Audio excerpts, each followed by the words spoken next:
ಸಕ್ಕರೆ ನಾಡು ಮಂಡ್ಯದಲ್ಲಿ ಜೆಡಿಎಸ್ ಶಕ್ತಿ ಪ್ರದರ್ಶನವನ್ನು ಮಾಡ್ತಾ ಇದೆ. ಇವತ್ತು ನಿಖಿಲ್ ಕುಮಾರಸ್ವಾಮಿ ಅವರ ಹುಟ್ಟುಹಬ್ಬ. ಈ ಹಿನ್ನೆಲೆಯಲ್ಲಿ ಅದ್ಧೂರಿಯಾಗಿ ಬರ್ತ್ಡೇಯನ್ನ ಆಚರಿಸಿದ್ದಾರೆ ಜೆಡಿಎಸ್ನ ಕಾರ್ಯಕರ್ತರು.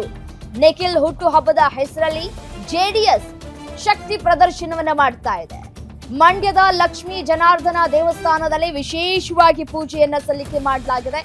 ನಿಖಿಲ್ ಹೆಸರಲ್ಲಿ ಅರ್ಚನೆಯನ್ನ ಮಾಡಿಸಿದ್ದಾರೆ ಜೆಡಿಎಸ್ನ ನಾಯಕರು.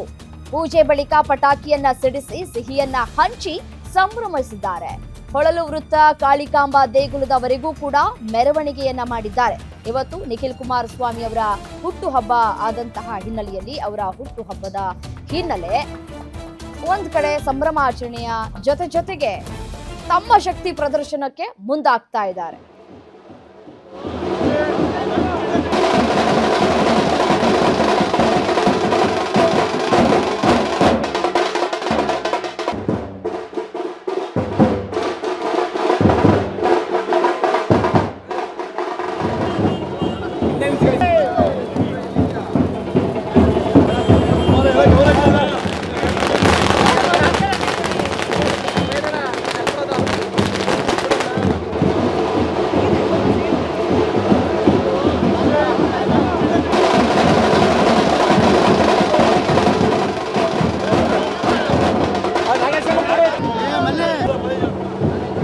ನೇತಾರರಾದಂಥ ನಿಖಿಲ್ ಕುಮಾರಸ್ವಾಮಿ ಅವರ ಹುಟ್ಟುಹಬ್ಬವನ್ನ ರಾಮಚಂದ್ರಣ್ಣವರು, ಡಿ ರಮೇಶ್ ಅವರು, ನಾಗೇಶ್ ಅವರು ಸೇರಿದಾಗೆ ಸಿದ್ದರಾಮೇಗೌಡರು ಸೇರಿದಂತೆ ಪಕ್ಷದ ಎಲ್ಲ ಘಟಕಗಳ ಅಧ್ಯಕ್ಷರು, ಪಕ್ಷದ ಮುಖಂಡರುಗಳು, ಕಾರ್ಯಕರ್ತರುಗಳು ದೊಡ್ಡ ಸಂಖ್ಯೆಯಲ್ಲಿ ಸೇರಿ ಜನಾರ್ದನ ಸ್ವಾಮಿಯಲ್ಲಿ ಪ್ರಾರ್ಥನೆ ಸಲ್ಲಿಸುವುದರ ಮೂಲಕ ಅವರ ಹುಟ್ಟುಹಬ್ಬದ ಸಂಭ್ರಮವನ್ನು ಇವತ್ತು ಆಚರಿಸ್ತಾ ಇದ್ದೇವೆ.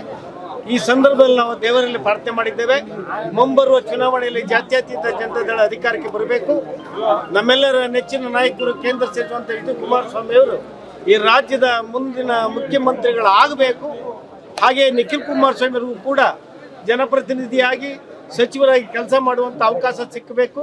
ಮಂಡ್ಯ ನಗರದ ಪೇಟೆ ಬೀದಿಯಲ್ಲಿ ಇರುವಂಥ ಲಕ್ಷ್ಮೀನಾರಾಯಣ ಸ್ವಾಮಿ ದೇವಸ್ಥಾನದಲ್ಲಿ ನಿಮ್ಮೆಲ್ಲರ ನೆಚ್ಚಿನ ನಾಯಕರು, ದೇವೇಗೌಡರ ಮೊಮ್ಮಗ ಆದಂಥ ಕುಮಾರಣ್ಣವರ ಮಗರಾದಂಥ ನಿಖಿಲ್ ಕುಮಾರಸ್ವಾಮಿ ಅವರ ಬರ್ತ್ಡೇ ಕಾರ್ಯಕ್ರಮವನ್ನು ಹಮ್ಮಿಕೊಂಡಿದ್ದು, ಈ ಕಾರ್ಯಕ್ರಮಕ್ಕೆ